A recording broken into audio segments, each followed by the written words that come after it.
विसरवाडी ते नंदुरबार रस्त्याची दुरवस्था, भरडू गावाजवळ खड्ड्यांचे तळ्यात रूपांतर, प्रशासन कुठे झोपले आहे? लोकसेवा न्यूज 24 तास विशेष प्रतिनिधी विसरवाडी.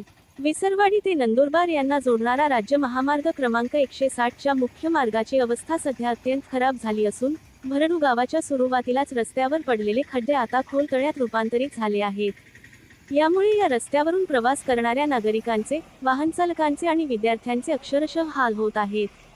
हा मार्ग नंदुरबार जिल्ह्यातील एक महत्त्वाचा वाहतूक मार्ग असून अवजड ट्रक, खासगी वाहने, शाळा कॉलेज वाहतूक तसेच शेतकरी वर्गाची माल वाहतूक यावरूनच होते.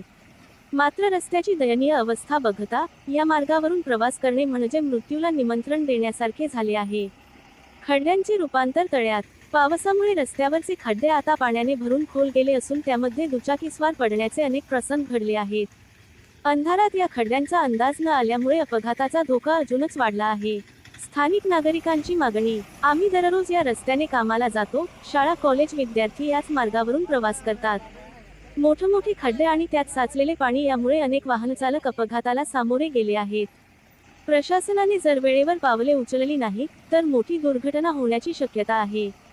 प्रशासनाला सतर्क होण्याची गरज. नंदुरबार जिल्हा प्रशासन आणि सार्वजनिक बांधकाम विभाग PWD यांनी याकडे गांभीर्याने लक्ष देणे अत्यंत आवश्यक झाले आहे. या मार्गाचे तात्काळ डागडुजी, खड्डे बुजवणे आणि डांबरीकरण करणे आवश्यक आहे. अन्यथा नागरिकांचा उद्रेक होऊन आंदोलनात्मक पावले उचलली जातील अशी शक्यता आहे. आता तरी प्रशासन जागे होईल का, की एखादी मोठी दुर्घटना झाल्यावरच हालचाल होईल? लोकसेवा न्यूज 24 तास. विसरवाडी ते नंदुरबार रोड भरडू गावाजवळ मोठमोठे खड्डे निर्माण झाले आहे. तरी शासनाला विनंती आहे की लवकरात लवकर खड्डे मुक्त करावे. दिवसेंदिवस रोजचे अपघात होत राहतात, किरकोळ अपघात होत राहतात. मोठे अपघात होऊ नये म्हणून लवकरात लवकर खड्डे मुक्त करावे ही शासनाला विनंती आहे.